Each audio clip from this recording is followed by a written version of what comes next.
TheHootThat.com. Freshly prepared, home-delivered, restaurant-quality gourmet meals delivered straight to your home. Choose from over 50-plus gourmet meal options cooked by world-class chefs and delivered frozen, ready to eat within minutes and no commit. Welcome to the one-shop gourmet food delivery, specializing in affordable options to eat right and feel great. 100% satisfaction guaranteed. Every ingredient is handpicked to the highest standard. And why you should buy from homebistro.com? Restaurant quality, made with natural ingredients, delivered right to your door. Overnight shopping is available. Diabetic, paleo, heart health, and vegetarian options to eat. Doing business since 1999. Courteous, knowledgeable, and professional support. Complete PCI compliant SSL security ordering, and great meals. Choose from some of my favorite dishes: the Mediterranean chicken with orange honey sauce, the charbroiled chicken romesco, or the grilled chicken breast with sweet and spicy vegetables. No matter what you choose, you can't lose with homebistro.com. Eat great, feel good, and save some money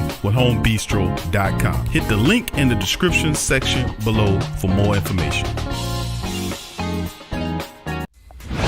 Daily.com. That's right, thewhothatdaily.com. Your one-stop shop for everything New Orleans Saints, New Orleans Pelicans, LSU Tigers, even the top flight boxing news. So if you're a Who Dat and you're looking for a place to stay up on your team, whothatdaily.com is your site. Thewhothatdaily.com for the sport Who Dat in all of us.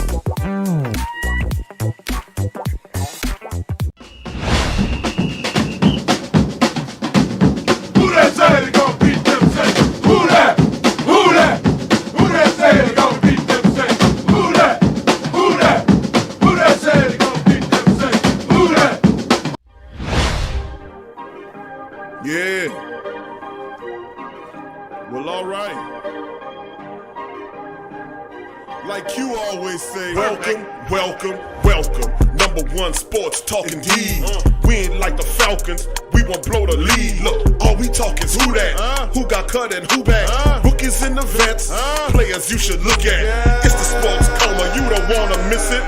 Got the pre-game, party, post-game statistics. Get a visit from Sway, maybe DC or 5. It's the hottest thing smoking, Big Q and the guys. Go to YouTube Live, make sure you subscribe. Interviews inside the Saints locker room high. Talk to Drew, Jordan, Zach, Peyton, New Orleans, Who Dat Nation. Best believe when I say we bleed gold and black. Ain't a miracle or rivalry could ever hold us back. No, Beastquake, Bounty Gate, let the truth be told. It's the sports coma, all we know is say Super Bowl. Yeah. You're listening to the Sports Coma with Big Q and the guys on the PRO Media Network. That team atmosphere. So just getting back into a locker room with a bunch of good guys. You have good veterans here, a bunch of guys I can look up to, so I've been enjoying it. You play a lot of nickel before. Malcolm Jenkins just mentioned that they have you kind of learning two positions right now. Just curious if you have any experience there, and then just also what's the process been like, just trying out those spots? Right, yeah, I played some nickel in college as well, a couple games, put me in as nickel. In practice, I always ran with the twos at nickel, so I feel comfortable jumping in there and learning the nickel position as well. Obviously, I played most of my college reps at corner, but coming into the NFL, just being able to be as versatile as possible and play as many positions as possible, I feel good. And you opted out last year. What did you do over the last year to just kind of stay close to the game? And has it been an adjustment just kind of getting back into the flow of things, or do you feel like it's pretty easy with what you did to prepare? I feel like I prepared well over the past year. Coming back, I'm in shape. I feel this is the best shape I've been in physically, mentally. So I feel like the last year's work, even though I didn't play, I did a good job staying in the loop as far as watching film, making sure that I'm just touching up on things, whether it's on the field work or off the field work, mentally, physically, technique work. So I think I did a good job over the last year. What's the next step for you chemistry-wise? Obviously, you're just coming in, learning some new guys and a new team. So how do you get acclimated, given the fact that you guys are in the classroom? How do you get acclimated with the other guys? What's that process like for you? For sure. Some of that just takes a little bit of time, getting to know guys on a personal level, getting to know them on the field, how they play, how we can be able to work together and be the best secondary out there. It's kind of your mindset coming into this, as a rookie, obviously. Are you trying to just kind of keep your head down and learn? Are you trying to stand out? Like, how do you kind of view it? I mean, obviously, I'm a competitor coming in here, just trying to learn as much as possible from the older guys, but obviously came here for a reason to compete, and we want to play. So any way I can get on the field, as quick as I can get on the field, the quicker I can learn and know all the different positions they want me to know, then the quicker I'll be able to play on the field and compete. You able to kind of lean on some of the veterans they have here to do that? Yeah, for sure. All the veterans have been super, super welcoming, helping us out if we have any questions, asking them, not being afraid to ask the older guys. There's no sort of hostility or anything like that. So it's a really good locker room, and I'm fortunate to be here. Is there anything that you're going to focus on when you get out of here that's kind of like, hey, this is the main thing I need to do to make my best run to get that starting spot in training camp? Yeah, first and foremost, just making sure I know the playbook in and out. Obviously, the older guys, they have a jump on all the rookies. So as a rookie, your number one job should be, making sure that you know the playbook as well as the older guys. So that's probably the main thing. And then everything else, technique work, any other thing that I can work on, off man, press man, working in nickel drops, zone drops, man drops, just trying to do everything. What's been the first exposure to that playbook? Has it been pretty easy to pick up, or is there a little bit of a learning curve? It's a little bit of learning. Obviously, there's a couple things that I did in college that are the same that we're doing here. Some things are a little different. Mostly it's different terminology, but I feel like I was prepared well coming in from college, learned a lot of different defenses. So I feel comfortable being able to learn on the fly and pick up this defense as well. Austin, obviously this isn't quite the time for you, but are you somewhat anxious to get back in the pads and kind of mix it up a little bit? Yeah, absolutely. I haven't played in a year and some change now, so just kind of chomping at the bit. Can't wait to get out there in pads and compete. Love the game of football, so not being able to compete for the last year was tough, but I'm glad I can be out here with a good organization and give myself a chance to succeed. Paulson Adebo, man, that's who we talking. Listening to right now. Big ups to the Great Saint Think Tank. I appreciate y'all being in this live stream. Much love to the beautiful Black and Gold Nation, the best of all of the professional football family members. If it's of course the Black and Gold, come on, baby. It's not even, that's not even a tough decision, baby. Much love to the family members. As we come to this live stream, man, much love to y'all. I appreciate the family members for chiming in on this one. TSC Thursday, man. TSC Adam Trautman poised for lead role among New Orleans Saints tight ends. Much love to the family members in this one, and I salute you, the Great Saint Think Tank. I salute you. Much love to you guys. Appreciate you being here on Thursday. And like I've been saying for a while, welcome, welcome, welcome. You're now rocking with the Sports Coma with Big Q and the guys, where we have intense, entertaining, educating, and enlightening sport talk from your favorite sports family. I'm Big Q chiming in this sucker, and I appreciate you guys chiming in. And like I said, I salute the Great Saint Think Tank, the Who Dat Nation, the Black and Gold Nation is in the building. What's up, fam? Salute. And man, we're going to talk about this. We're going to cover this today. And I'm not going to do an extended, very long show today. I got another engagement set later on that I have to meet. And that's the Pelican Post-Game Report. We're doing a special Pelican Post-Game Report tonight on the Pelican Post-Game Report channel. For those flock members, just to notify you that we're going to be live and direct tonight around 9 o'clock, between about 9 o'clock or so. We'll be covering the latest Pelican news. Of course, we know the Pels fired their head coach, Stan Van Gundy, and we're going to break it down even further. We had a pretty productive show yesterday covering the news, and we got some more stuff we're going to talk about tonight. So big ups to the family members. We're going to go over this, a few stories, and of course, we're going to talk about Adam Trautman poised for a lead role among the New Orleans Saints tight ends. And I'm a big supporter of Adam Trautman. When the Saints drafted Trautman last year, it was a big move by the Saints, and this guy can ball. He wasn't a very well-known player, but listen, you put the footage on Trautman, it was like he was playing, it was a man playing amongst children, had him lined up all over the field, big, had a certain degree of speed, is a red zone weapon, attacks the ball at the highest points, very intelligent player, and Trautman in the Saints quarterback-friendly, wide-open system will have success. All he has to do is stay healthy, which he will, because I'm putting it out there to the universe. He will suffice, and he will show up big time. Like I said, I wouldn't be surprised if Trautman put up 45 to 50 catches next year and at least 3 or 4 or 5 touchdowns along with it, because Jameis is going to see him out there. That's a big target for Jameis to see. That's a big target, man. But anyway, we'll go over that, and I provide like a breakdown of the tight end room as well in this version. Of course, we'll go over some other news as well. I'd like to give a big shout out to Brian Davis, who's following and checking us out via Facebook. Much love to you, Brian. Appreciate you, my friend. Who that to you and the Facebook family that's checking us out there. And for all the Great Saint Think Tank family members who haven't joined, we have a Facebook group, the Great Saint Think Tank Facebook group. If you're not a part of it, feel free to find it in the Saints groups. It's called the Great Saint Think Tank group, and subscribe, join it, man. It's a way for us to keep in contact with each other when we offline. So check that out as well.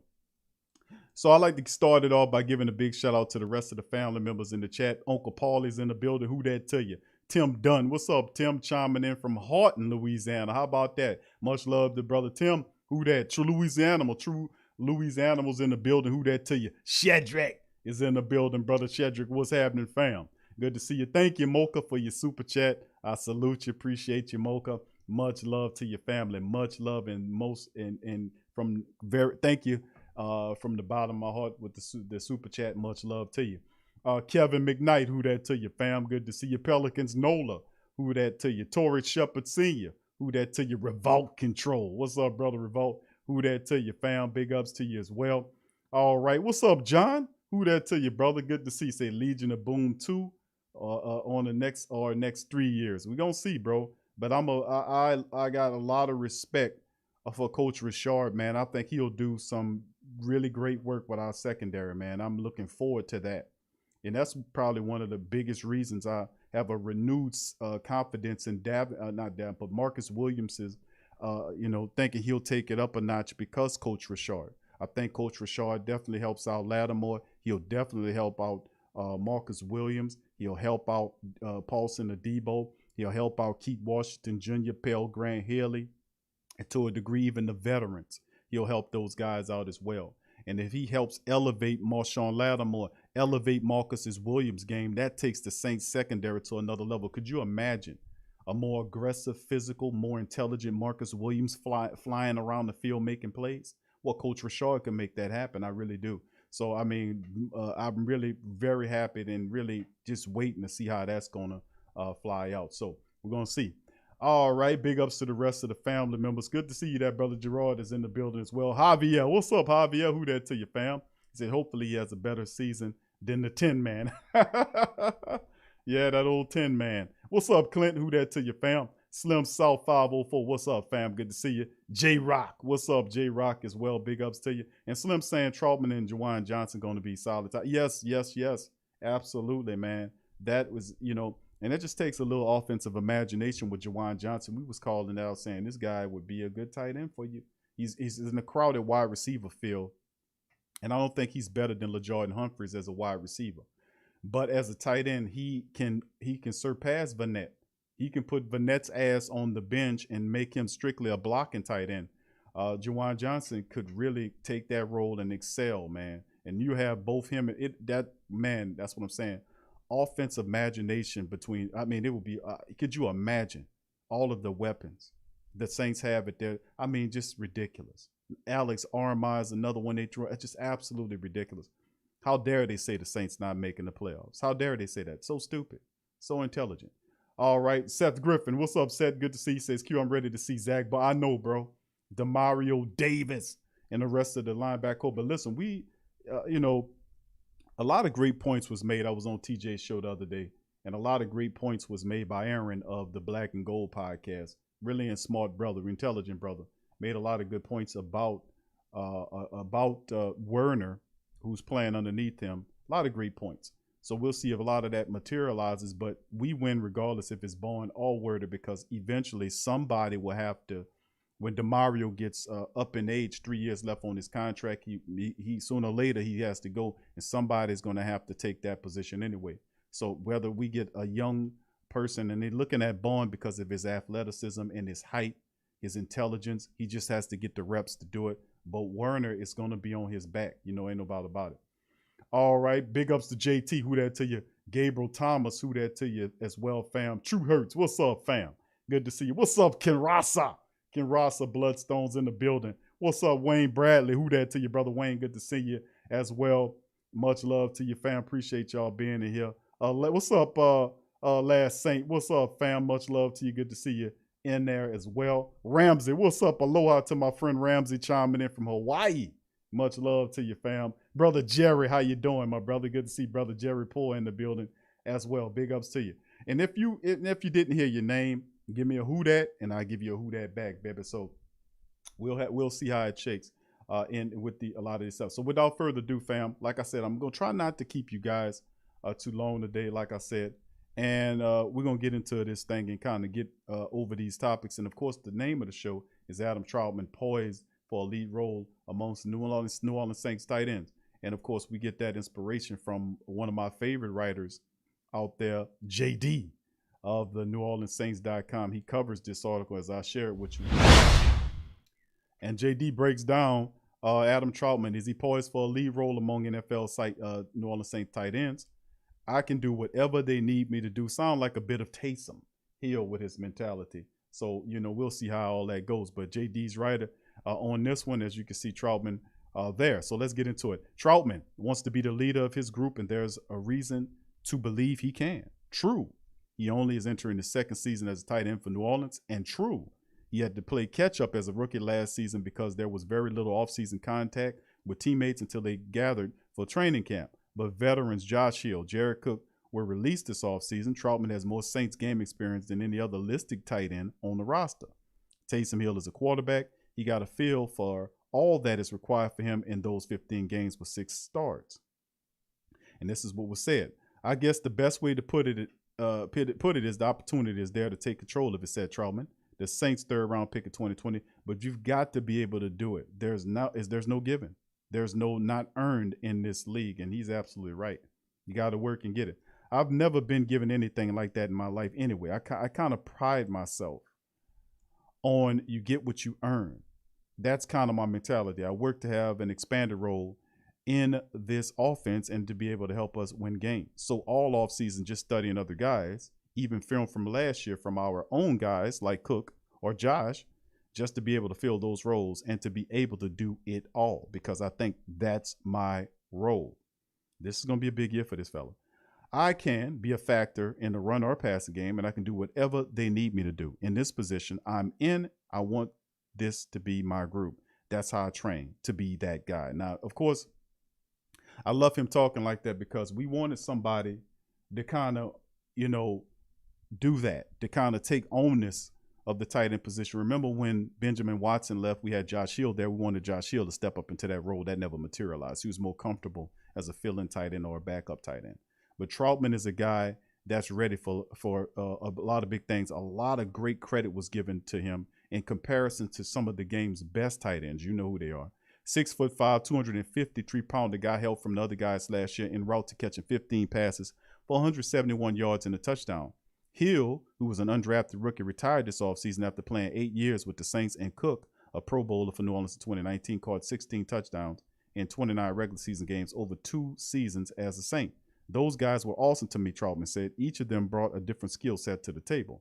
Josh could line up and do anything for you in regard to blocking especially. He was a specialist. You want to talk about gaining trust of your peers and coaches. There was no doubt ever when he was in the game or doing his responsibility or that responsibility of whether he can do it or get it done or knew it. That dude was always ready to go in everything. And Jared, I think last year was his 12th or 13th year. He still has moves like he's a 20. I don't know about that. He's one of the most incredible things I ever seen, and he's very knowledgeable as well, especially in the passing game. Learning from those two was great for me. I'm super happy I got drafted into the situation I did, not only because of the organization, but because of that. Having 2 guys that have played this position for so long and done it at a high level, super beneficial to me. They taught me lessons that I'll carry on throughout not only this season, but my whole career. What they couldn't teach me simply was the experience gained by playing in the NFL. That sped up Trautman's learning process as much as anything. And when I really started to play well last year and gain more reps, is I talked to my coaches about this and the other guys. And when you hearing the play call, and then once you get to the line of scrimmage, the process, he said, how fast can you process what's going on. So this article written by JD, John DeSacia from NOLA.com. And of course, he's talking about the poison. And of course, this is a good sentiment about Adam Trautman and what he'll bring to the Saints, because I think with everything that we've seen, you know, with the black and gold from the tight end position, you know, of course, we know the 10-man contract was up. We know Josh Hill. I thought Josh would stick around. The Saints made the decision to get rid of Josh Hill. He went to Detroit, then retired.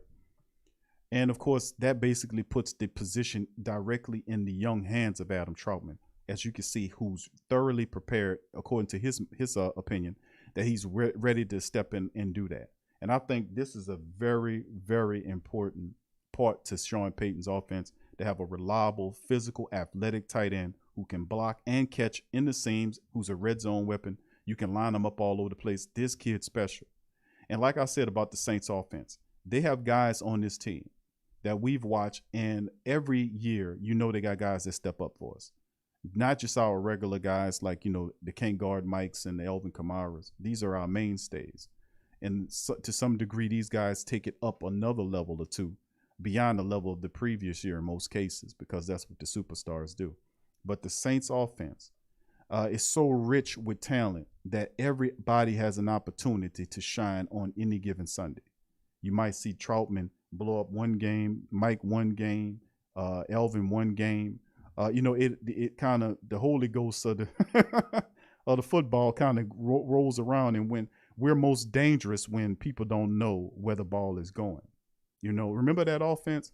I call it the share of the wealth offense. When we were running, having those 4 wide receiver sets, and then we had several years of wide receivers having over 40 catches, because they just didn't know how to deal with the Saints. They didn't know where the ball was going. I think Trautman is a major part of having that share of the wealth offense to come back in this current rendition. So I'm very big on Adam Trautman, and I think Trautman is a guy that will shock a lot of people. I can see 40 catches from this guy.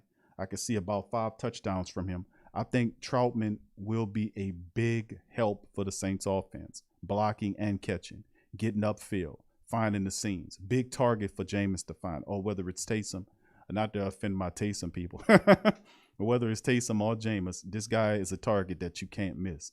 So Adam Trautman, is he poised for a lead role among the New Orleans Saints tight ends? Absolutely, in my book. So big ups to JD on this article as well. And let's look at the depth chart for a second. So we go over the tight end breakdown. Big ups to the family members, man. Good to see y'all here as well. Much love to the rest of the great Saint Think Tank chiming in this thing. Brother Be Kind, who that to you? Good to see you in the chat as well. Slim Sausage, Jared Undercooked. He might have well been raw as hell, man. You stick a fork in him and you see blood coming out of there, man. He wasn't cooked at all. Oh, man. But, you know, the regular season stuff was one thing, but it was just the playoffs, man. That's what we really had him here for, to be a weapon in the playoffs. And boy, did he let us down severely, man. Really severely. They won't throw a little shade with his dry ass. But anyway, let's look at the tight end position. As you can see on screen, this is the unofficial depth chart right here, as provided by ESPN. And they're showing you the Saints offense. And as you can look at the offense, you can see the Saints offense, man. Jameis Winston at the top, or Taysom. You see Alvin Kamara there, Mike Thomas, Traquan Smith. And of course, there will be a battle for that number 2 position. It's Traquan's right now, but he'll be pushed by Deontay Harris, as well as guys like, and you see the third wide receiver is Marquez Callaway at that slot position. But Deontay Harris is a guy that will be pushing Traquan Smith for reps. Now, Harris has the speed to get downfield. He's a lot faster than Traquan Smith, but Traquan does have speed and skill.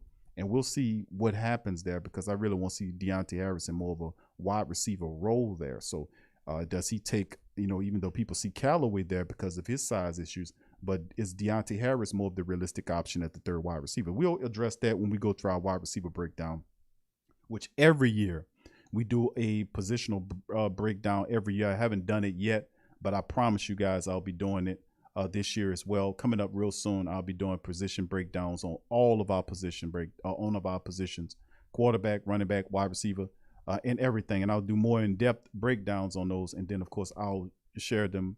More than likely, they'll be on our headquarter website, thewhothatdaily.com. So be looking out for that, family. If y'all don't know, that is the headquarters site for all of our content. www.thewhodatdaily.com for all of our work and all of the stuff we be putting in. A lot of work, man. A lot of work. 40 plus shows a month we be putting in that work. We got that work for you. But anyway, let's get into the tight end breakdown here. I'm going to highlight it right here. And, of course, they didn't have the wherewithal to add in guys like, well, they didn't add Juwan Johnson to the mix, but this is the list of tight ends as put here. And you can see Adam Trautman is the man right there. With the backup is Nick Vannett, who signed that 3-year contract once Denver put him on the street. Coach Payton seen him, said, come on over here. And he'll be the blocking tight end in a minute. The goal line packages that the Saints do. He's a hell of a block. I got to give him that. And he can catch too. He got big hands and he can catch. He's just not really athletic though. But and of course you see Garrett Griffin and Ethan Wolf. I'm not really excited about those guys. They're mostly practice squad guys. But the addressment here is, as you can see right here, Juwan Johnson is here and he should be here. But Juwan Johnson added to that tight end room really makes it more intriguing, because he will be a guy that more than likely that I see on the field paired with Trautman, except maybe not. And listen, Juwan Johnson's a blocker too, but he has a chance to really unseat Nick Vannett for that second position. So, I mean, I would really be paying attention to that too. When we talking tight ends, Juwan Johnson versus Nick Vannett, you know, and that's what I'm looking at. That's what I'm looking at. I'm looking at the position breakdown of you know, that second tight end position between Juwan Johnson and Nick Vannett. Juwan Johnson can block also. He's more athletic than Nick Vannett. So So if that's being said, we could see a battle right there occurring. So y'all be looking out for that, man. You know, as Juwan Johnson pushes for that second position with him and Trautman. I would love that. But that is pretty much the tight ends. And of course, I'll go into thorough breakdown when we do our specialized reports on those things. But as you can see, that's where we are. Adam Trautman, Nick Vannett, Juwan Johnson, Garrett Griffin, Ethan Wolf, and also don't forget Alex Armah, who's the fullback right here, as you see at the fullback position right here, could be used as a tight end as well. He was lined up in the slot last year in plays with Carolina's offense, which is a mock clone version of the Saints offense. Remember that. And of course, you have Taysom Hill, who will be sprinkled in there as well. So, like I said, it's two offenses. The Saints have a two-headed offense operating. Jameis on one side, Taysom on another side.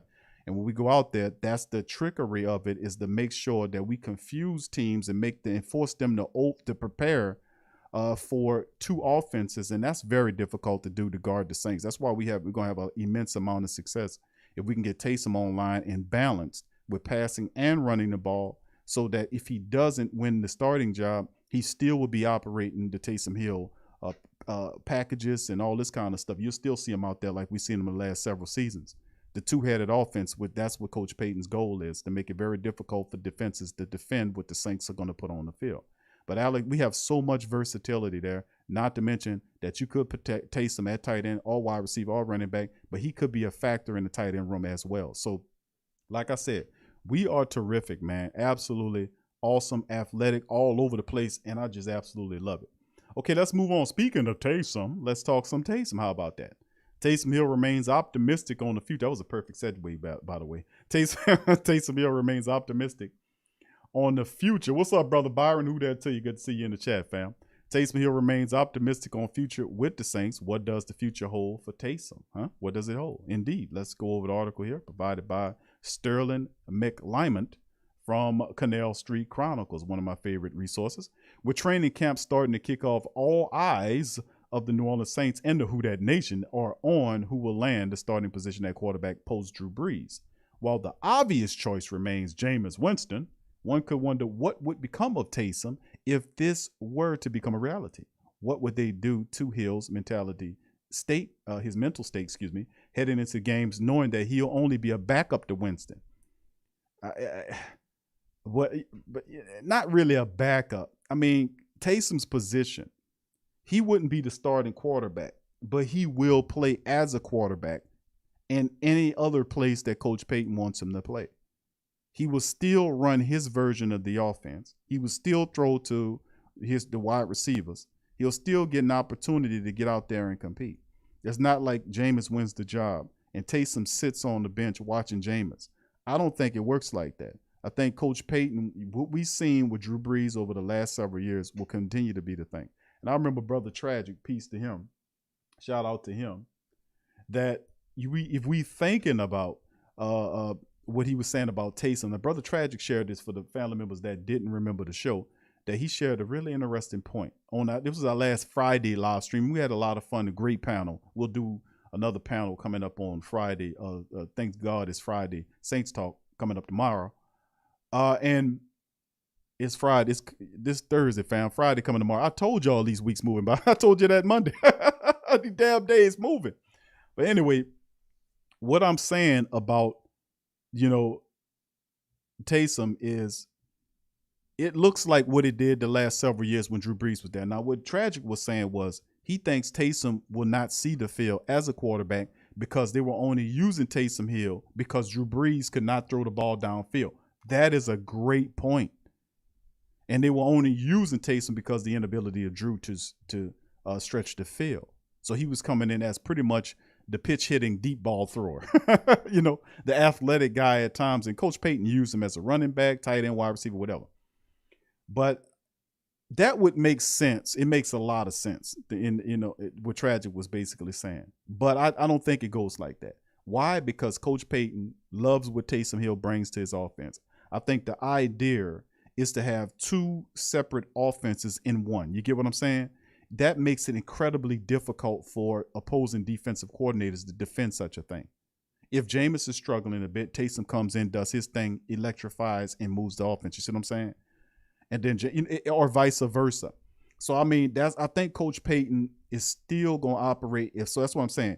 I don't think Taysom loses at all. He can't, because he won't be benched heavily unless there's an injury that occurs or whatever. But I'm just saying that I still think it continues to do what it was doing the last couple of years. I don't think that was just due to the limitations of Drew. At some point it was, but with Taysom in there, Jameis in there at the quarterback, I still say Taysom gets his opportunity to be able to still do what he do. I just want to make sure that it is more balanced as opposed to him getting in there and then start just run up the middle of the offensive line, up the defense, No.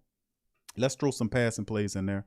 Let's balance Taysom's his package schedule so that he'll have passing plays, running plays.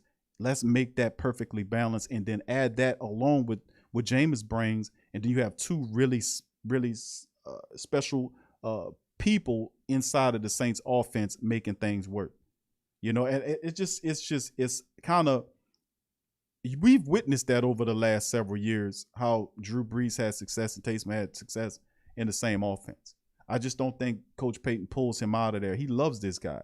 He loves his versatility, his athleticism. And to be honest with you, Taysom Hill is lightning in the bottle. I mean, he really is. When his mind is right and he ain't turning the ball over, he gets out there. He's fast. Sometimes it appears like he's the fastest man on the field. He's outrunning secondary guys, defensive backs, turning corners, running in. I mean, he's, lowering his shoulder and running over linebackers. And, he's phenomenal. He electrifies the team to a degree. So I don't think Coach Payton takes all of that electricity in the bottle and just sits him on the bench. I don't see that. I think he plays, and I think he plays a certain amount, a percentage of time. Let's finish the article off.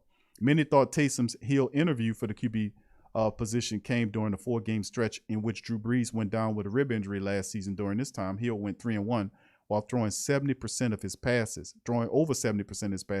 over the course of the season. He also piled 928 yards up of offense. And now, while 2 of those wins came against Atlanta and the other coming against a depleted Denver Broncos team, Hill did just enough to convince us of the potential he could have under a wise counsel of Sean Payton. Remember, still in all to this degree, Taysom Hill, who's 30 years old,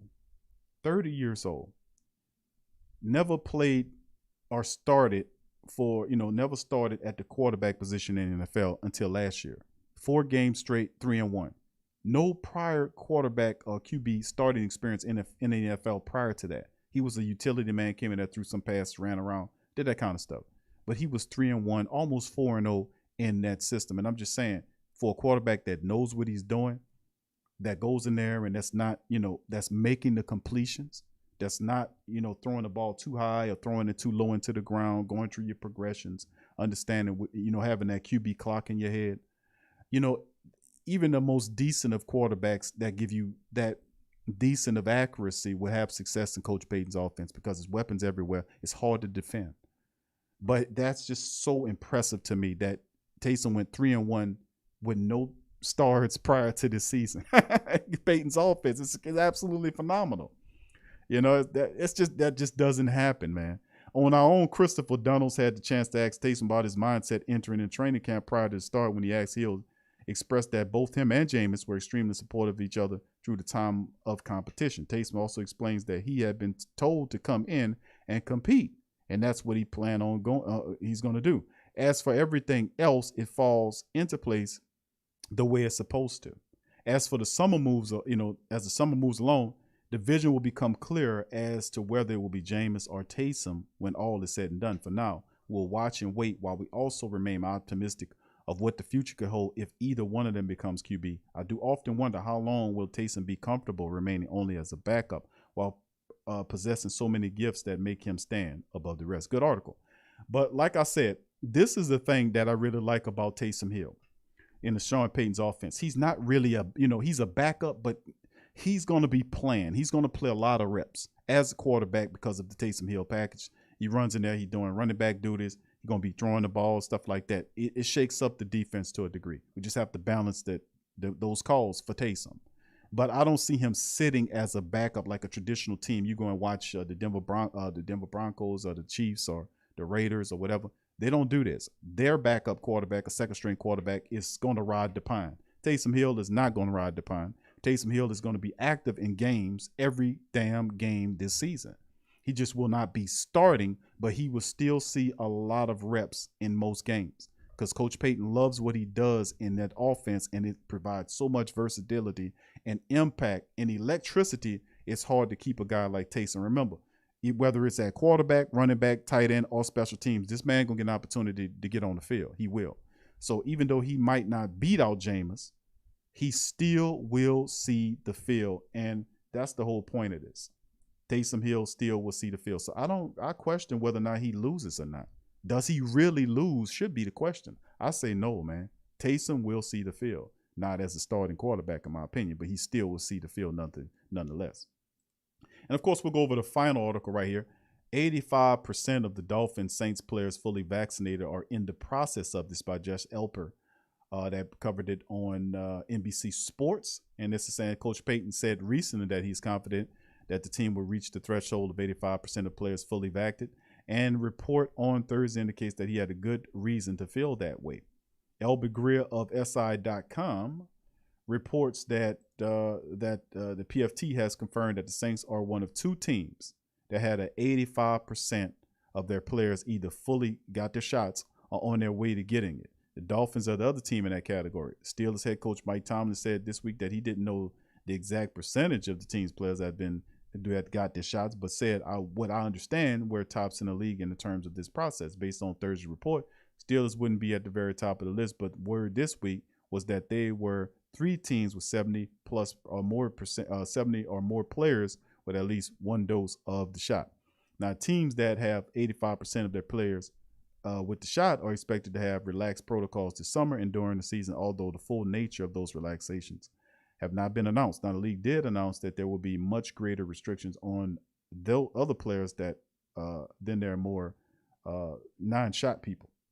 I'm trying to avoid saying those words because there's a weird-ass algorithm that started playing games. It's just really sad that they have to do this, man. You should be able to speak your piece, man.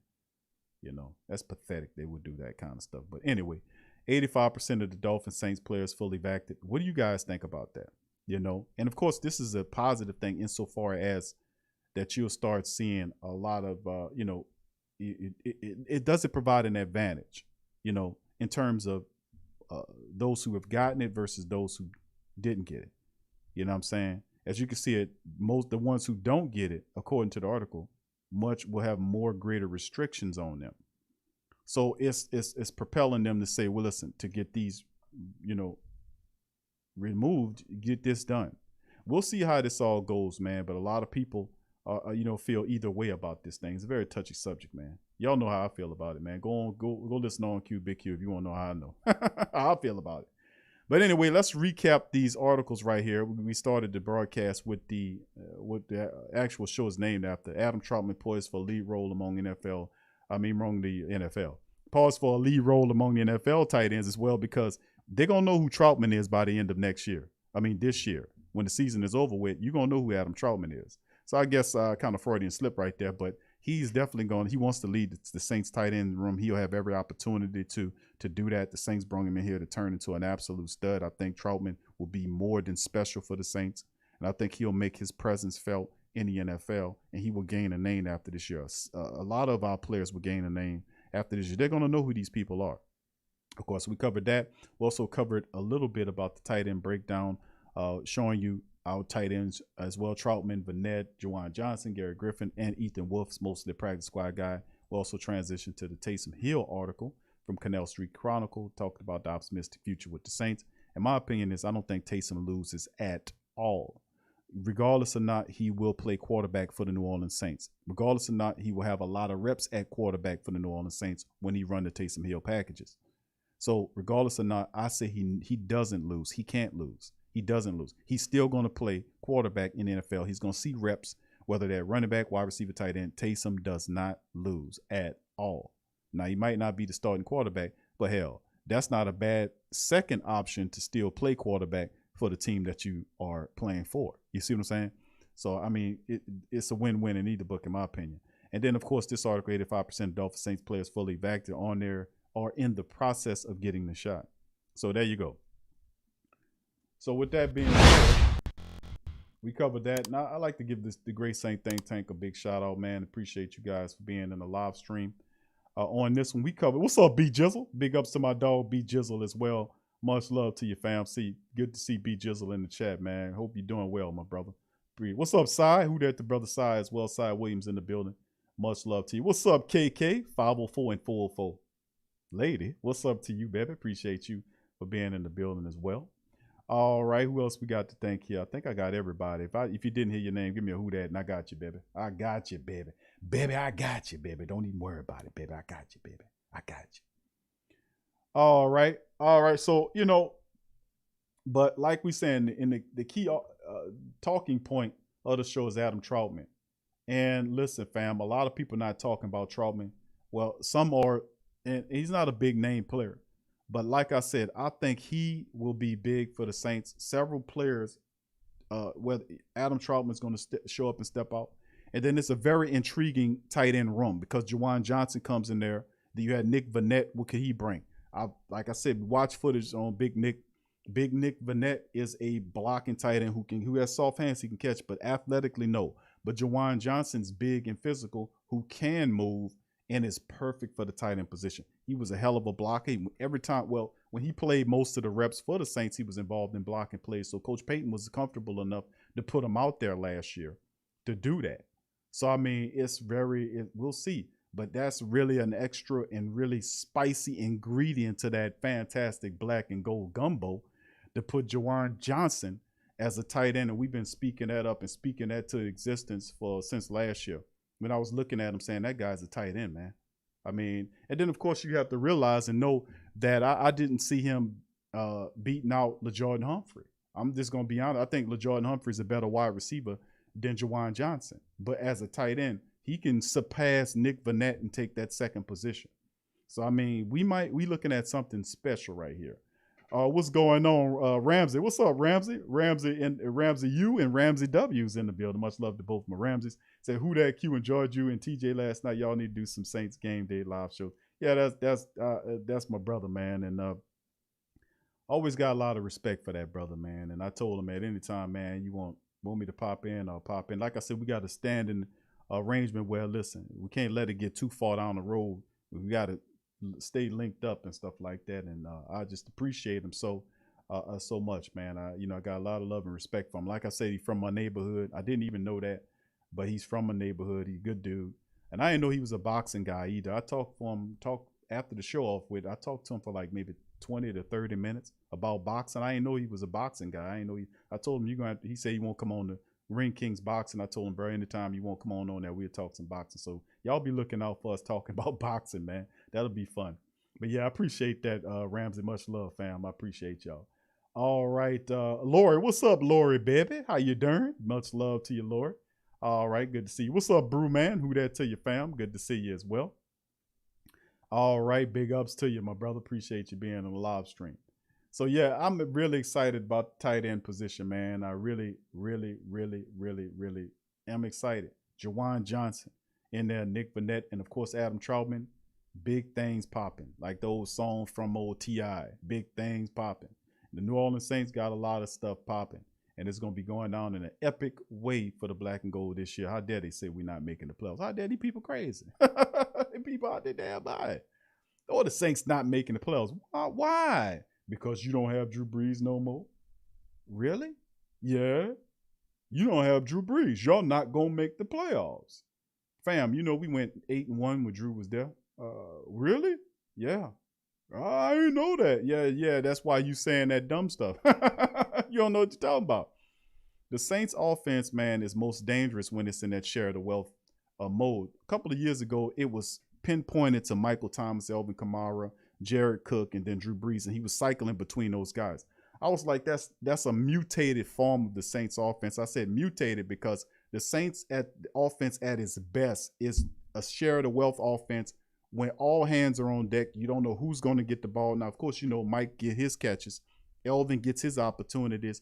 But during those games, you're going to see a Traquan Smith wide open. You're going to see an Adam Trautman running across the field. You're going to see a Jawan Johnson doing this thing, a Ty Montgomery doing this thing. You're going to see a Latavius Murray running out the backfield doing this thing, a Deontay Harris doing this thing, a Marquez Callaway doing this thing. They don't know because they don't know who these people are.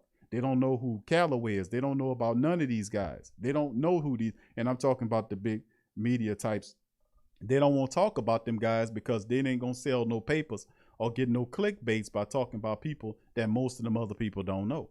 So they would rather focus on the big names and say you don't have two big name wide receivers. That means that you got a hold at the wide receiver position. No, it doesn't. No, it doesn't. Just like every year, young players step up. Expect that to happen this year, especially what we're dealing with. After this is a redemption year in many cases, man. It was disrespectful what happened, what the Saints did to the Black and Gold Nation last year in the playoffs against the Tampa Bay Buccaneers. That was disrespectful. They must it's redemption. It's a certain thing. It's called something called it's something in the universe called reciprocity. We need some reciprocity here. We need redemption, here, and we need the Black and Gold to make this right. We need to take care of business in the playoffs and move this thing along. And I think with Drew gone, we can't over-rely on the quarterback. We've got to use the running attack. And I think that's our best way to get there with a fire-ass defense, a tough, hard running game, in the vertical game off the back of the running game. I think that is a good way to get into the playoffs because they can't stop us from running the ball. We too dominant, and I think we'll hammer the hell out of them. And then when they start seeping in with them safeties, we go up top of your damn head. I just can't wait to see what it'll look like. So big ups to the family members. I'm going to take a few questions, fam, and then I'm going to dart off here. I'm going to take about 3 questions. So, fam, if y'all have any questions, please feel free to throw them in the chat. Like I said, I got a Pelican post-game report tonight I got to do. Me and DC chiming in on the latest news with the Pelicans.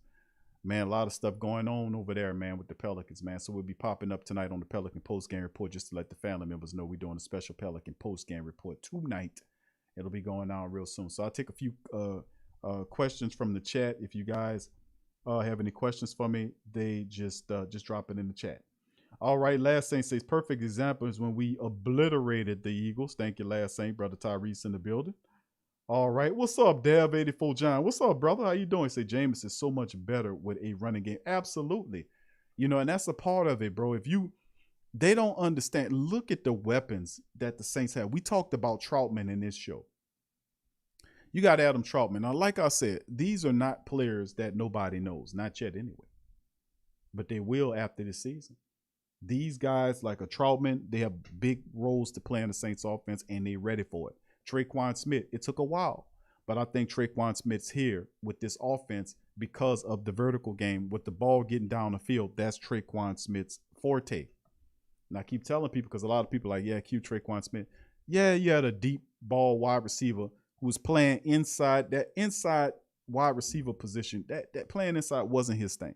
No. He was an outside guy that took the top off you, and he couldn't do that, obviously, because he had somebody hit him on the depth chart that time With actually Ted Ginn Jr. should have been removed. Ted Ginn was so pathetic in that final year. I don't know why we kept him out there. He was just absolutely disastrous. I thought we should have gave them extra reps to Traquan Smith and let him develop a bit. And of course, he had to deal with the fact that Taysom Hill was playing wide receiver at that time, was also pulling his reps down. So he couldn't get out there and do his thing. Now that he has an opportunity to have the position onto himself, let's see how he performs. And the offense that's catered to his skill set, where we going to get vertical. We're going to get deep downfield. And that's what Jameis Winston and him was working on when Jameis flew him out there and they was working together, was on the deep ball. Why? Because that's a part of it. And Jameis working with chemistry with Traquan Smith. Expect big things from Traquan Smith this year. And I said that before they were working. I said Traquan Smith is going to be a guy that probably have more receiving yards than any wide receiver. Wide receiver, not running back. Wide receiver on the Saints next year. I mean, with the deep ball throw and taking off. I mean, listen, the Saints are going to throw that ball downfield. And you're going to see some dancing and happiness and everything in the Black and Gold Nation, because we will celebrate the deep ball has returned to the Black and Gold building. Imagine that. You got the vertical game. You got Elvin Kamara, Latavius Murray, and all these people run. Oh, man, come on. Taysom Hill around. It missed the playoffs. What? They don't understand, fam. All right, let's get it going. Slim South says the national media are control robots. Those producers tell them what to say, not actual fact. You're right, bro. They read off of teleprompters.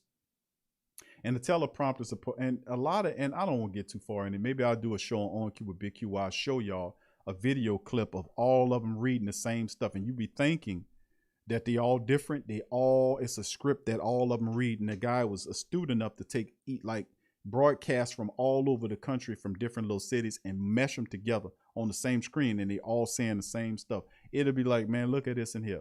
That's what they do, because they don't want you to have your own mind. Like you said, you call them robots. It's a hive mind mentality, and you have to think like the hive mind. Any other thought or independent thought, or not unindependent, but unindependent. Y'all know how I mean about that independent thing is you're in a state of dependency. So unindependent will be the opposite of that. Or having your own creative thought, or a creative thought outside of the hive mind dynamic, because they don't want you to do that. They want you to do what they do. And that's why I keep telling people, always dropping mind science on your ass about the power of the minds. Don't buy in the hive mind, because that's how they use peer pressure to force them children to be doing this, that, and third, and you not pretty, and you don't this, that. That's how they get you, by making you think something wrong with you because you ain't rocking with all us up in here, and them some bitches all wrong.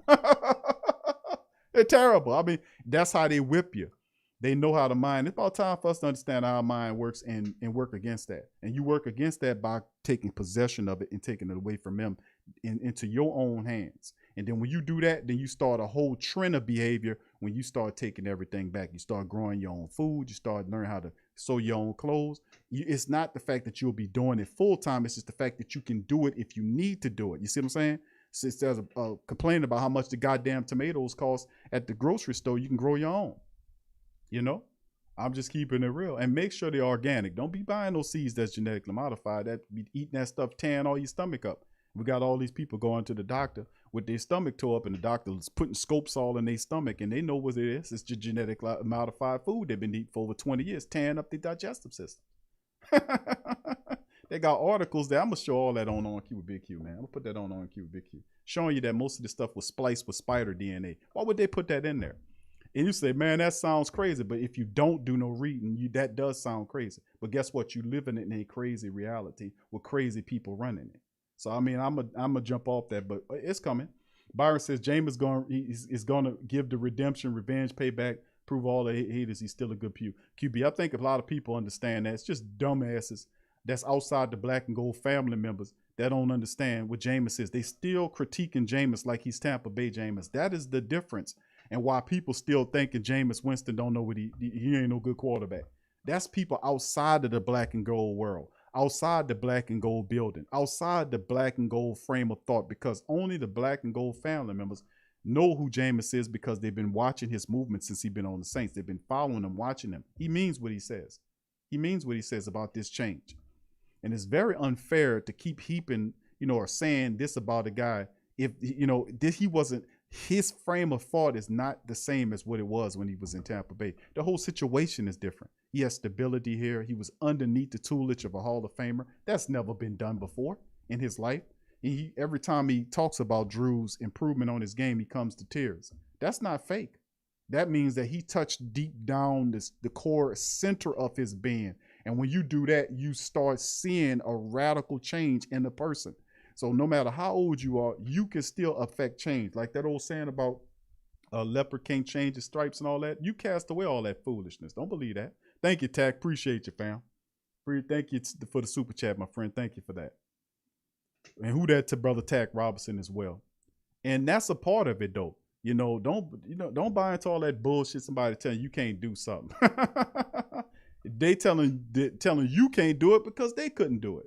That's their self-imposed limitations. But Jameis Winston shattered a lot of that and changed his life around, and that is who you're going to see. You're not going to see him out here doing all that stuff, that impatient Jameis Winston. It's a total different person.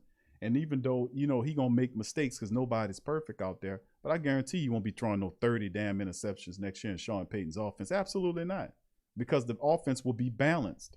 I mean, it will be balanced. You'll be running and pass. It'll be mixed in there. And plus, he has all these weapons, Trautman. And, I mean, come on. It's a bunch of – and my opinion is he'll be sharing reps, not the majority of the reps, but reps with Taysom Hill as well. So, like I said, Jameis Winston is going to have a solid season for the black and gold, man. So, a lot of people talking mess about Jameis. They're not up. They need to upgrade their thinking, their antiquated ass thinking on who Jameis Winston is. He's not the same Tampa Bay Jameis Winston in the black and gold building. Thank you for that, Byron. True Hurt says, Big Q, I got a question for you. Do you think the Saints offense will be explosive as you and TJ show was yesterday because the show was explosive? Thank you, brother. I appreciate you. Yeah, it's always fun to get on there and talk with my brother, man. But yeah, it was fun, man. Yeah, and I think the Saints offense will have a certain degree of vertical prowess to it, should I say. I think we're going to run the ball, which, if you've been following Sports Coma for all the years we've been doing the show, I'm a big person, a promoter of running the football. I believe the power of the running the ball opens up everything. I think it helps with the deep ball game in the major focus, because really, not to take nothing away from Mike Thomas or the wide receiver corps, which I think they're special. You look at Mike Thomas coming off an injury. You have Traquan Smith, Deontay Harris, Marquez Callaway, and the rest of those guys who are finding their ways and getting better in the Saints offense. But really, the meat and potatoes of the Saints offense is the running game. Alvin Kamara was special last year with the things he did that were positive. The 6 rush touchdown game against the Minnesota Vikings. The several different 200 rush yard performances that occurred. It's key to me that the true strength of the Saints, and I was saying this 2 years ago, that the Saints' true strength is not the passing game, it's the running attack. And I think off of the back of the running attack, because the Saints are excellent run block. I mean, they run the ball so well. It's very difficult to stop the Saints from running the ball. The Saints were getting 200-yard rushing performance when Teron Armstead was hurt, and they had James Hurst in there at the left tackle position. Y'all remember that? He was still rushing for 200 because the Saints are an excellent run unit, and that impressed upon Coach Payton last year, which is why I'm anticipating him using a running attack, because he has more of a degree of faith in the running attack before the passing attack, because we got to get Taysom and Jameis on the same level there so that they can be able to get comfortable to operate it. But I still say a lot of it's going to be on the running attack, which is a positive in my opinion, which means running the ball means controlling the clock, stealing away possessions incrementally from your opponent, wearing out their defense and keeping their offense, the opposing offense, off of the field where they can't gain a rhythm. And your defense is well rested. So it's a magic. It's a certain magic and a great, incredible, feat about the power of the rushing attack. I mean, you can but it takes patience to operate that, and patience to keep hitting their defense with that rushing attack until they get closer and closer to that offensive line. Then you open up that play action, and you operate that play action. It's all over with. Once the Saints play action get going, ain't nobody can deal with them, and that's the key to it. Getting the play action going off the back of the running attack. So I actually think the Saints, hell yeah, the Saints offense will be explosive. Thank you for that comment on that, True Hurts. Much love to you. KK says, I hope Murray gets more touches this season. Save Kamara for late. I'm with you on that, KK. Also, I was saying that Coach Payton, maybe we can have the thought of designating a short yardage runner, having Latavius Murray to come in on the short yardage plays and pick up the first, the second and ones or the third and ones to save Kamara from that, or at least decoy Kamara out on that same play. So if you got say for instance, you're on 3rd and 1. Let's say you put 2 wide receivers, Kamara and Latavius Murray, or in whatever, out there. You decoy Kamara at the boundary on the left-hand side there. They're going to pay attention to that. And you have Latavius there. You open him up. He gets that 1 yard. He falls forward, averaging, 4 yards a carry? 4.5? 2 rushes first down? So, I mean, you're right. And he in his 3rd year with the black and gold, which should mean more trust in his abilities. So, hopefully that's the case. Thank you for saying that, KK. What's up, Tasha, baby? Who that to you? Good to see you in the chat. Much love to you. What's up, Kai? Who that to you, fam? Much love to you as well. All right. Big ups to the rest of the family members as well. Much love to us, the Sports Coma women, the queens in the building. Much love to y'all. What's up, KB, baby? How you doing? All right. Much love to you as well. All right. So let me see if I think I seen one. Somebody had one there. Yeah. Yep. Brother Dev says our play pass will be nasty. And that's stop the Taysom Hill slander. Last say. I think like I said, Taysom doesn't lose, man. He won't lose. Taysom Hill will play quarterback for the Saints next year. He will play a lot of it. I just don't think as a starter. But that's not a knock against Taysom. That can be an improvement upon his game. And that gives the Saints an unreal versatility that the rest of the league doesn't have. And I think that's a part of it. I was like, man, Coach Payton trying to operate 2 passing attacks or 2 offenses under the same hat. That's what he's doing. He wants to be able to create and do it in such a way where he creates matchup hell for defensive coordinators. Like if you game planning for Jameis Winston, and Taysom Hill comes out there and tear you up. But they're game planning for Taysom. If you're a defensive coordinator, if I'm game planning for Taysom, what you gonna do? What you know, Taysom Hill, you're gonna crowd all your people up at the line of scrimmage. They're gonna say, run. And I know that I have to take advantage of you knowing that when you see Taysom out there, the safeties creep up to the line of scrimmage, anticipating a run, right? That's what you see, right? So knowing that, let's take advantage of that by having Taysom to throw that ball, because you're going to have plenty of opportunity to do it. So I don't think, like I said, I've been saying this too, I don't think Taysom loses at all in this scenario. He will play quarterback for the Saints, just not in the starting capacity. But we will see Taysom Hill a lot next year. I'm just going to be real with you, just keeping it real. All right, Ramsey says, hey, Q, do you think we still going to see a lot of those? The screen depot?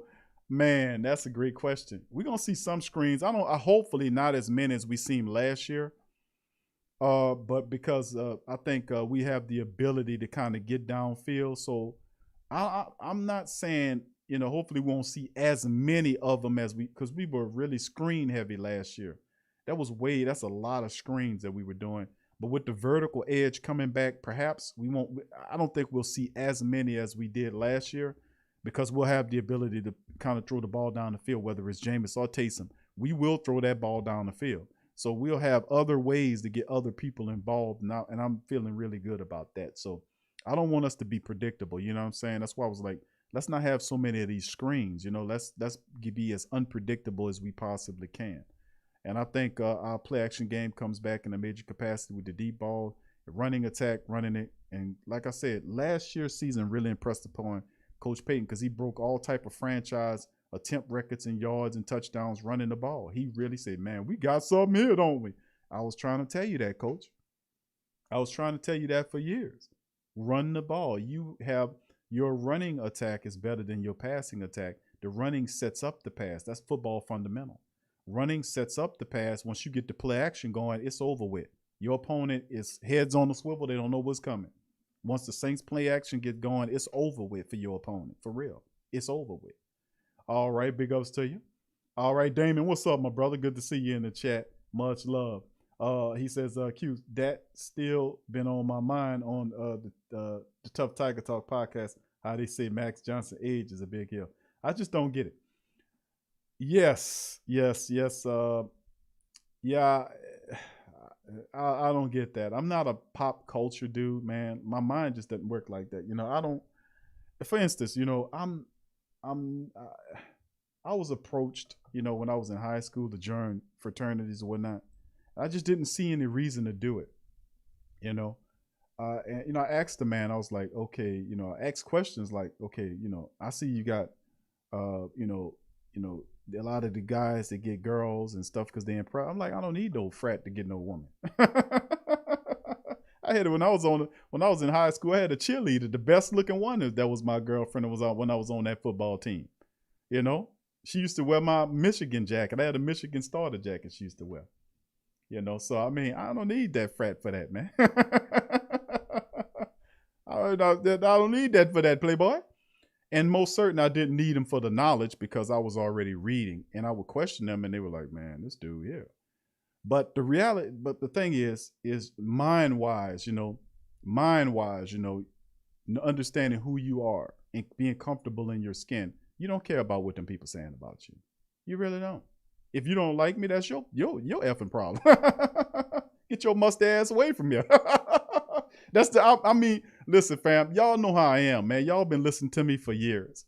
I'm one of them dudes that'll fight for you. If I love you, I'm going to love you forever. You know what I'm saying? That's just what kind of man I am. And I'm passionate. I'm focused. I'm determined. I got great people. As you can see, you meet some of the people, that this is real deal. They'll tell you, man, that dude is not putting on that. What you see there is who he really is, and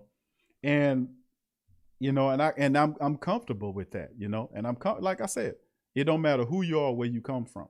If you get yourself together, get your library together and find out who you are and live comfortable with yourself. And not only that, but also be real with yourself and find out, certain things that you might need to fix to get you further up the road there. But like I said before, this was never an endeavor to be able to go out and, and be like, okay, to get along and get down or whatever it was. I never was that man. I'll talk, and many times, and listen, there are a lot of groups out there doing great things. Don't get me wrong. But I'm smart enough to know there's light side, dark side. There's two sides of a coin.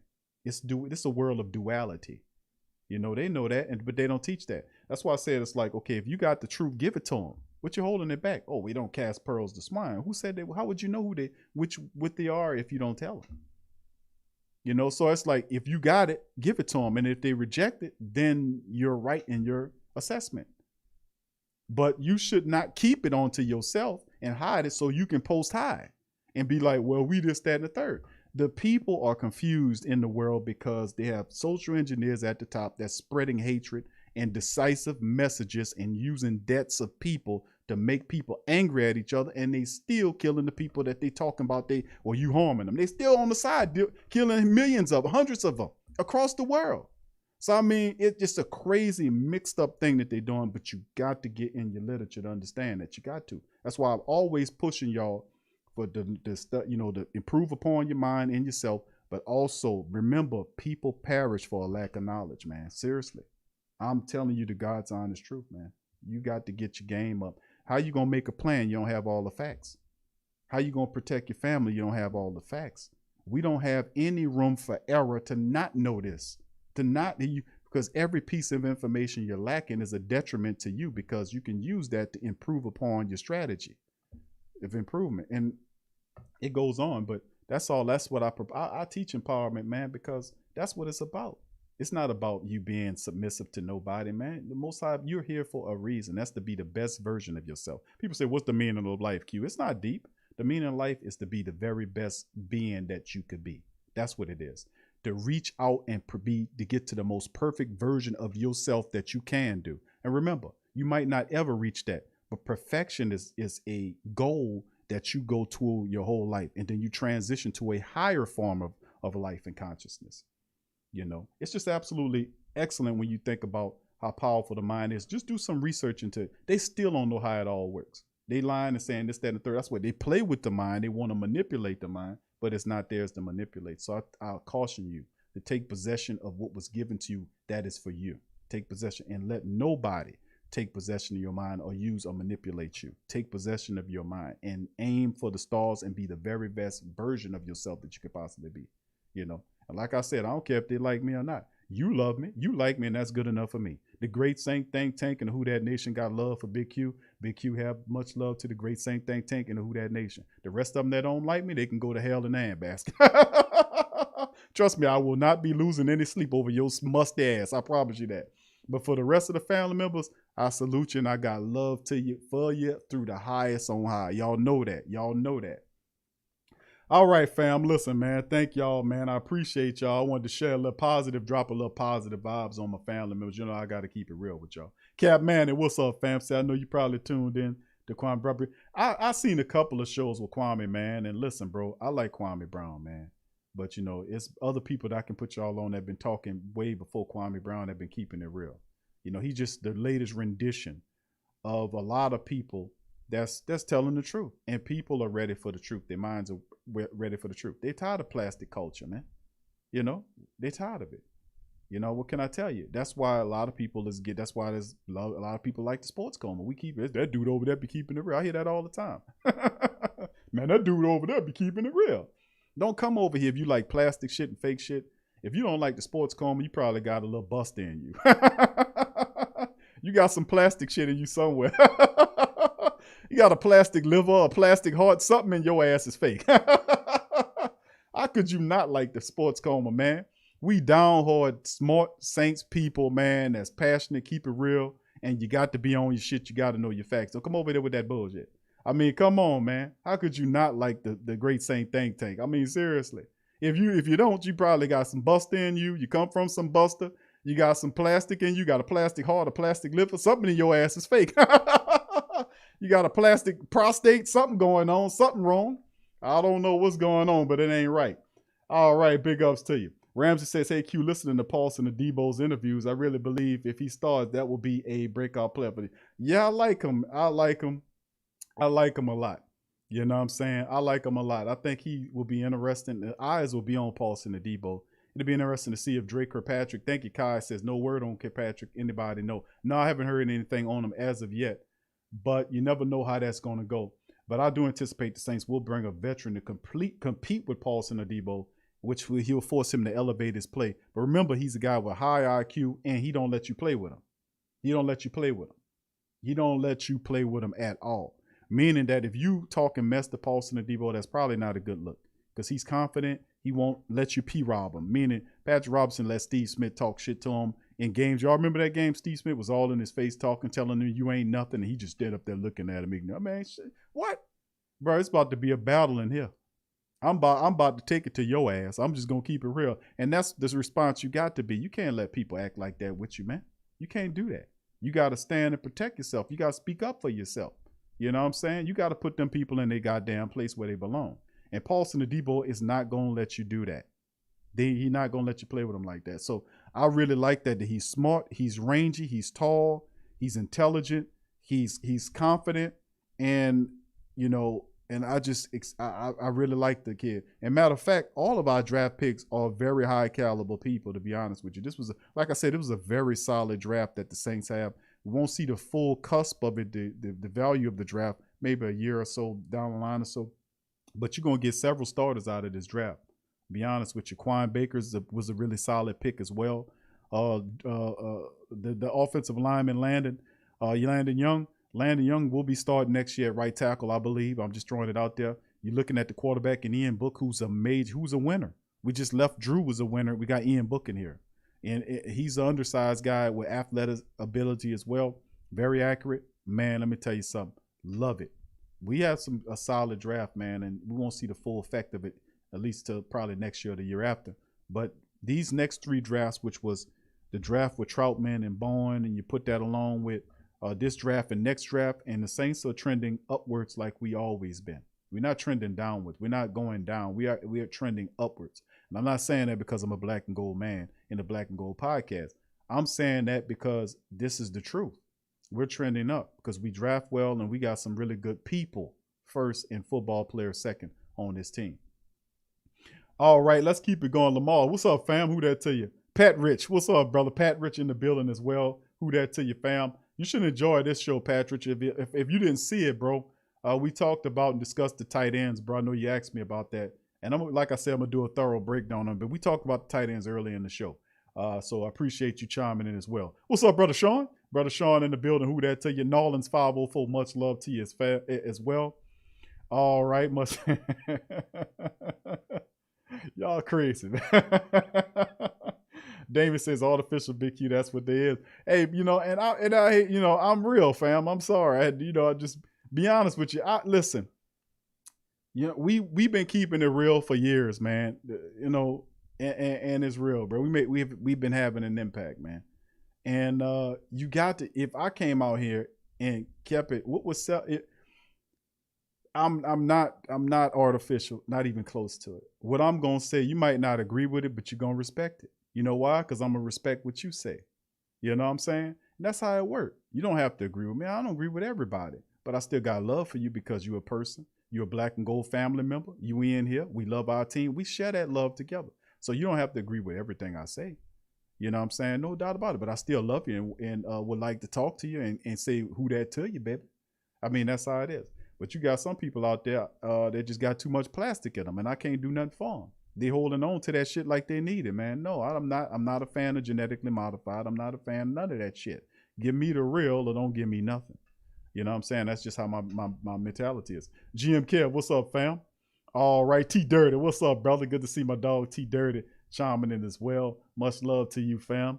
Ram says, will the real Zach Bowen and Marcus Davenport please stand up? Absolutely, bro. I think this year, those guys are definitely two of the guys that's on that list, along with Marcus Williams, Traquan Smith, and a lot of these young players that need to step up this year.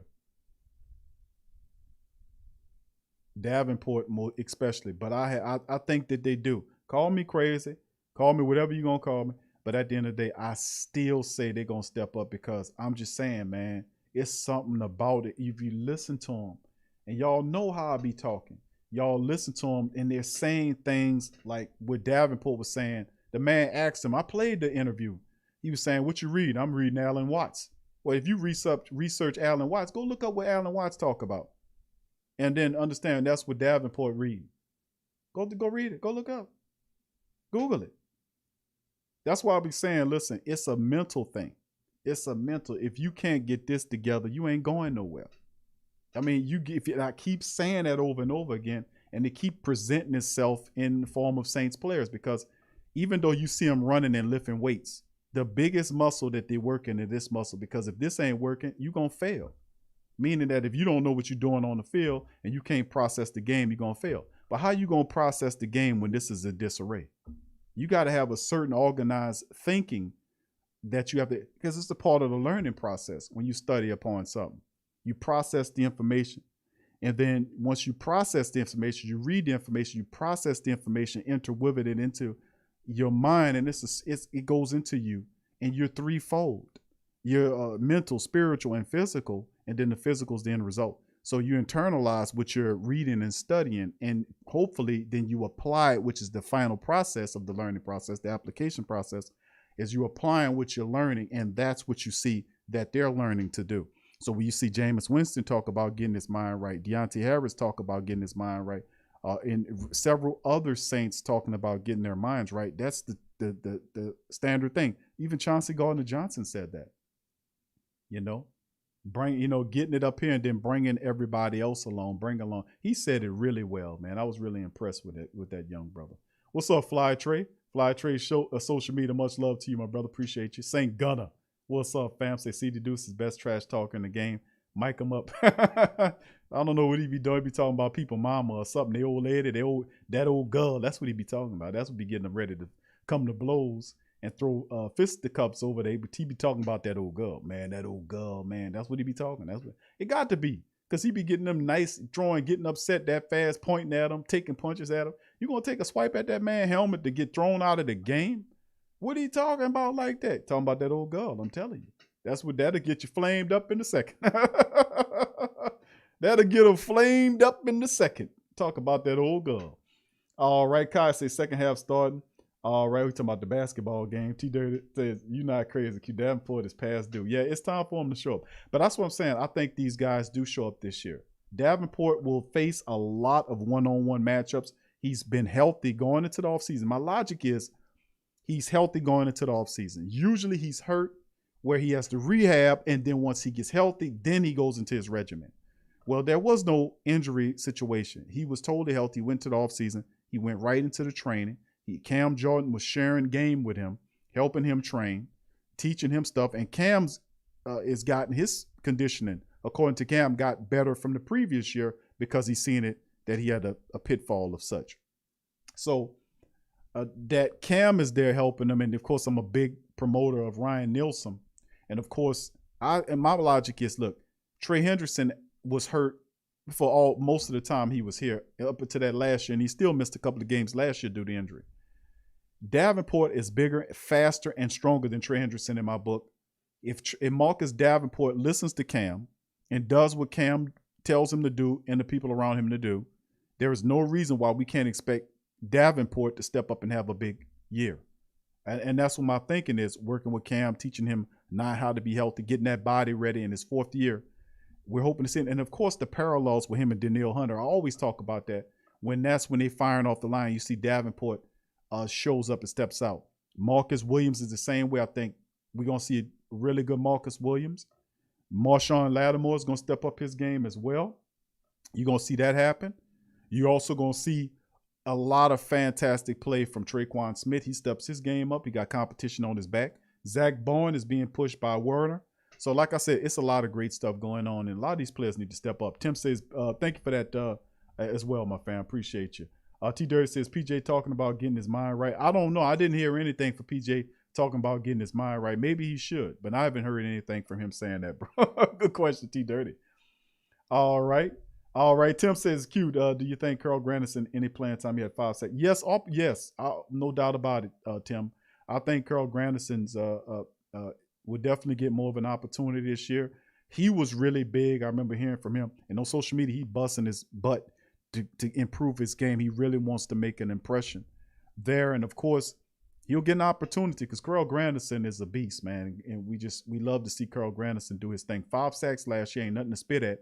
And I really have high hopes for Carl Granderson. Thank you, brother Pat Rich, for your super chat. They say the wide receiver that we're tuning tight end. I wonder how explosive he is. Remember Drew's first year, Colston appeared. What about this cat, Jawan Johnson? Yeah, I think Jawan, you're talking about Jawan Johnson. I think we talked about that earlier in the show, brother Pat Rich. I think that Jawan Johnson beats out Vanette to a degree. And I know a lot of people not talking about it, but the second tight end position, that battle between those guys, that could be something else. Because remember, Vanette's there with a 3-year deal, but that's not a given. Jawan Johnson can also block. He's faster and more athletic than Vanette. Why I'm not thinking that he can't take Vanette's position? Do you see a Trautman, Jawan Johnson tight end set? And you can still use Vanette because the Saints, I can see the Saints going back to the 3 tight ends packages that we used so well in the past. It brings that versatility. But Jawan Johnson could unseat Vanette for that second tight end position and sit underneath Trautman. He really could. So we'll see how it all shakes. But yeah, the tight end position, man, it's going to be interesting, man. And, we touching on it today with Adam Trautman here. But yes, indeed, if you think about it, Jawan Johnson can unseat Vanette if you think about it. Vanette's an excellent blocker. He can catch too, but that athleticism, Jawan's got him beat there. So, I mean, listen, that's a big move to put Jawan Johnson in the tight end position. Big things coming, big things popping, like old T.I. said, going on with the tight end room. Thank you, brother Pat Rich. Thank you for your super chat, fam. J-Rock, thank you for your super chat, fam. J-Rock says, do you think Adam Trautman, Nick Vanette, and Jawan Johnson could potentially be the best tight end group from top to bottom in the league? Yeah, it's potentially, yes, they can. We'll see. Man, remember the last time we had like 3 really good tight ends there, and Coach Payton used to run the 3 tight end package, and you had the fullback there too. Man, could you imagine all of that coming back? Because it's people have said, nah, man, these just young guys, they got to catch on. Remember, you're dealing with Coach Payton's offense. So Adam Trautman's going to get a lot of opportunities to play. Jawan Johnson's going to play. And Coach Payton has a certain comfortability with Jawan Johnson because he had him in there last year blocking. Remember that? He didn't get the ball thrown at him, but he was out there blocking. So, I mean, we know he can block. We know he can move as a tight end. He's more athletic than Vanette, even though I know Coach Payton likes Vanette. But at the end of the day, Jawan Johnson can ultimately surpass Nick Vanette, who has athletic limitations. Juwan Johnson does not. He can block and he can get upfield. We'll see. He was dealing with the dropsies. So that's the thing. We'll see if he can iron that out. But there is no such thing. Adam Trautman's going toward the stars, man. No doubt about it. He's going for the stars. I mean, I could predict a 45 catch season for Adam Trautman next year with 3 to 5 touchdowns. Adam Trautman is going to be big for the Saints. Juwan Johnson, we'll see. I think he does, but it wouldn't be a false stretch, in my opinion, to say that over time that this group can be a very, very good group in the NFL. And Coach Payton's offense with either Taysom or Jameis Winston, whoever you pick there, they're going to have some success, especially with Jameis Winston there, using the tight ends as a safety blanket. So we'll see. And remember, all of these guys can block and they can catch. They can all block and catch. So, I mean, we're going to see. It's going to be very interesting, man. It's going to be cool. Nolan's 504. What's up, fam? Says, it don't sound like Marcus Davenport had that dog in it. Yeah, well, that interview, you know what? We was listening to that interview. The last one he did, we played it on here on the Sports Coma, and he was talking, and he doesn't have that. Remember, these guys are young, man. It's like a big kid. You know what I'm saying? As a matter of fact, he is a big kid. You know what I'm saying? And you listen to him, he's like, well, and that's just how he talks. You know, then you listen to a guy like Chauncey Gardner-Johnson who's dialed in on what he was saying to make you feel what he's saying. It's a difference when you listen to Chauncey Gardner-Johnson, who explains his process, and then listen to Davenport. You see what I'm saying? Davenport right now is a compliment right now to Cam Jordan. He doesn't have that mentality yet. He's still very much young in the head. But when he start getting, that higher production and the team start heaping more, pressure on him or more expectation on him, then I expect that maturity level to rise as well, especially if his mentor is Cam, who's a big kid too. Cam's a big kid, but Cam's really good at talking to the media because his eyes bucking. Cam kind of throw it off. We already know that. Cam throw it off. And his eyes be bucking, and he's really intelligent. He be catching the reporters, and he's fast and quick, very quick thoughted is Cam. He's very quick, has a quick mind. He got a great personality, quick mind, that light, very, very good dude. Cam's a great dude. And he's very quick on the draw. And Davenport doesn't share that thing. And I don't know if he ever will.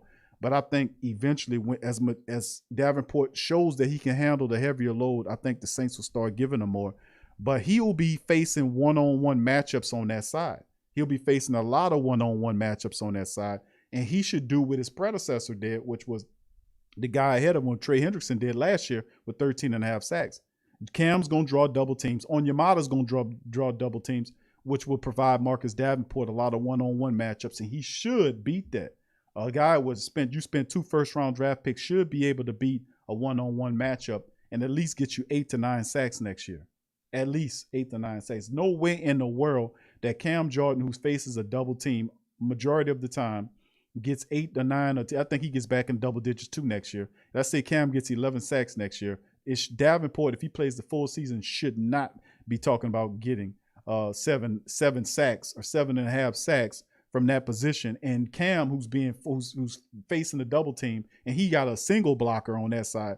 No, absolutely not. Davenport needs to show up, man, and I think he will next year. I think he understands what's up the stakes here. He knows it. All right, appreciate thank you for that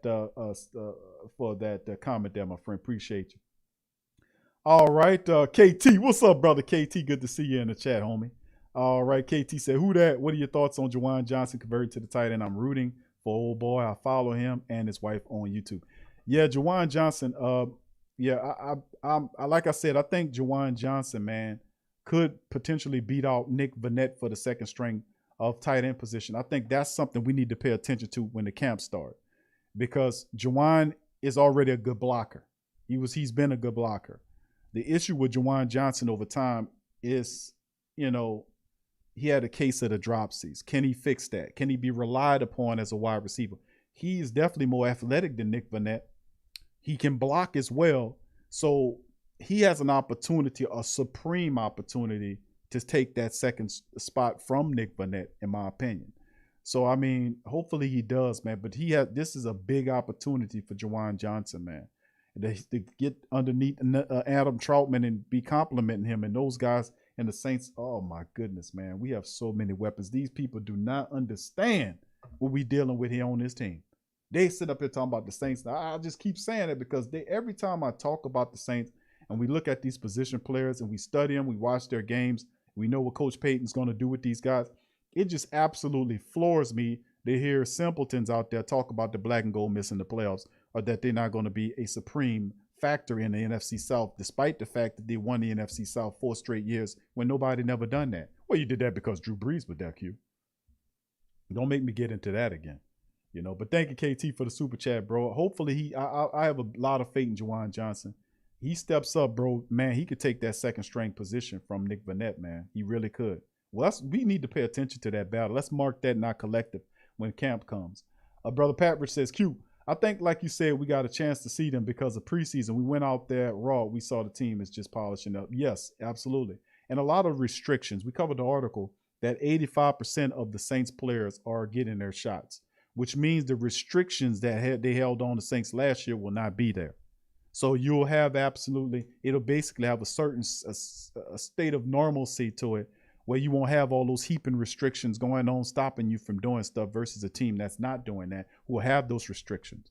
And as it sets up, those restrictions will provide an advantage for those teams. So you got the teams with the shots that got the shots will have an advantage versus the ones that did not get it. So you have those restrictions keeping them from practicing and doing all this kind of stuff, with other teams that are online with it are practicing and already in the cut. So yes, that's an advantage right there. And the Saints are sitting as the top team, according to the report that we showed, in terms of that.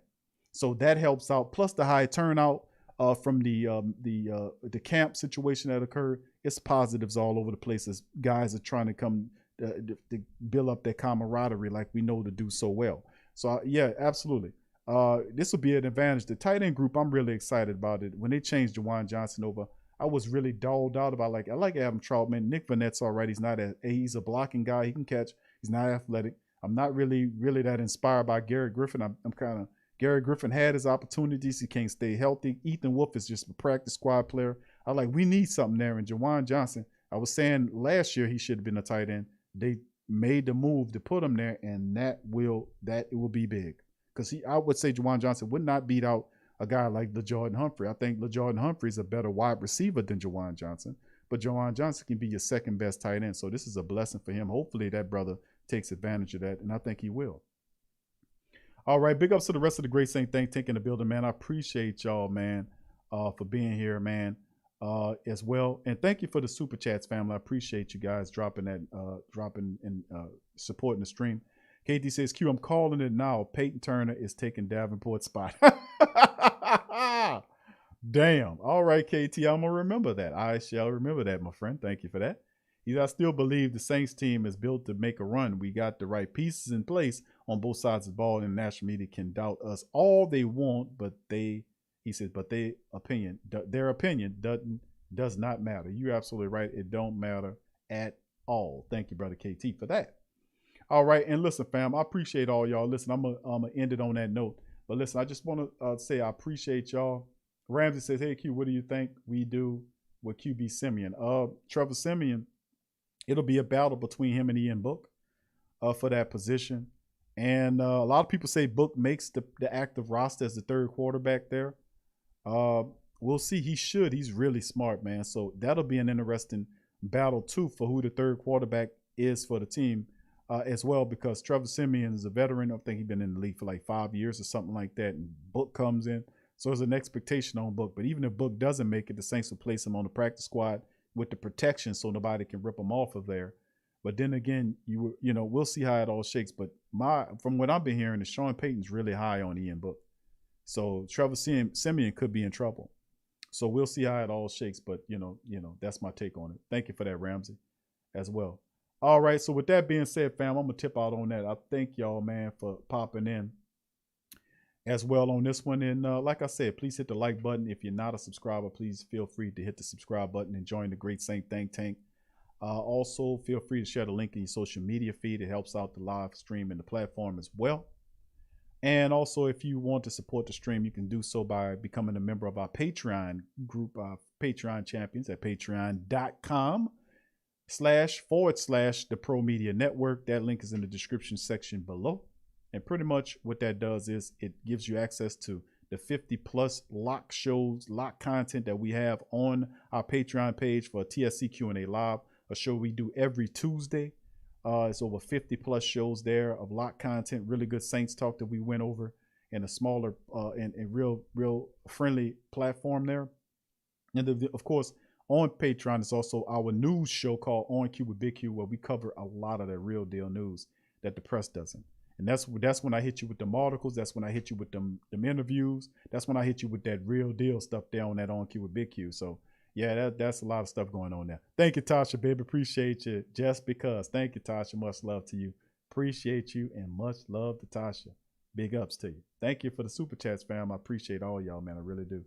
All right. So with that being said, fam, also you can join the YouTube membership as well. You'll be able to get access to TSC Q&A Live as well. The On Q is more on the Patreon side as well. So with that being said, I'm gonna tip out on that. Don't forget, family, that our headquarters site is www.whodatdaily.com. The whodatdaily.com is our headquartered website where you can find all of the content from the PRO Media Network. Everything. Boxing talk is on there. Saint talk is on there. Pelican talk on there. LSU football news, all that stuff is on that on one site dedicated to our content, the whodatdaily.com. So with that being said, I'm gonna tip out on that. I appreciate y'all. Dre Day, big ups to you, fam. Thank you for dropping by as well. And all the family members, who that to you. And I shall see you tomorrow, Friday, on Thank God It's Friday Saint Talk. We're gonna open up the lines of communication so y'all guys have your questions, concerns, and comments from the past week. Whatever y'all want to talk about, we'll talk about it tomorrow in a 3-hour platform on TSC. On the Thank God It's Friday Saints Talk, and we'll open up the chat for commentary. All that's tomorrow, Friday, man. I told y'all these weeks be moving, huh, fam? Man, these weeks, I say family watch. I said Monday, I say watch how fast it's going to be Wednesday, and then it's going to be Friday. It's Thursday going into Friday. And then tomorrow, boy, I'm telling you, it's moving super fast, baby. Let me tell you something. Anyway, I'm gonna holler at you guys later. I love y'all, appreciate y'all, and I'm out. Yeah. Well, all right. Like you always say, welcome, welcome, welcome. #1 sports talking D. We ain't like the Falcons. We won't blow the lead. Look, all we talk is who that, who got cut and who back. Rookies and the vets, players you should look at. It's the sports coma, you don't wanna miss it. Got the pre-game party, post-game statistics. Get a visit from Sway, maybe DC or 5. It's the hottest thing smoking, Big Q and the guys. Go to YouTube Live, make sure you subscribe. Interviews inside the Saints locker room high. Talk to Drew, Jordan, Zach, Peyton, New Orleans, who that nation. Best believe when I say we bleed gold and black. Ain't a miracle or rivalry could ever hold us back. No, Beastquake, Bounty Gate, let the truth be told. It's the sports coma, all we know is say Super Bowl. You're listening to the Sports Coma with Big Q